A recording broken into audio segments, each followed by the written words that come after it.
Il polo di Vicenza è un polo importante, un ospedale hub, un ospedale in cui c'è alta specialità. L'orgoglio della sanità veneta. L'ospedale di Vicenza oggi presenta due importanti novità. Il laboratorio di terapia cellulare avanzate, espressione massima della ricerca biologica e molecolare, che rappresenta la nuova frontiera della terapia in campo oncoematologico. Che si pone appunto come centro avanzato del Triveneto, non solo, ce ne sono pochi in Italia e infatti noi lo candideremo tra quelli che il Ministero deve individuare come centri nazionali.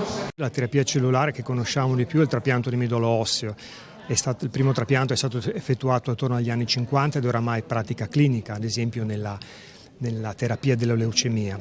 Nelle terapie cellulari avanzate possiamo fare qualcosa di più, possiamo insegnare alle cellule a fare delle cose, ad esempio diventare loro stesse dei farmaci, dei killer per le cellule tumorali. Altra novità, la presenza di Luca Zaia, presidente della Regione Veneto, è stata l'inaugurazione di un angiografo, un nuovo sofisticato strumento diagnostico che permette anche la riduzione dei tempi d'attesa e nuovi standard di sicurezza per operatori e pazienti. Questo permette di fare degli interventi estremamente precisi, soprattutto per quanto riguarda l'applicazione di valvole cardiache tramite catetere per via percutanea. Da un lato preserviamo il paziente perché ci sono delle tecniche di posizionamento del campo di lavoro senza emissione di raggi e anche perché ovviamente gli operatori che fanno ormai tantissimi interventi sotto guida radiografica riceveranno complessivamente una dose minore.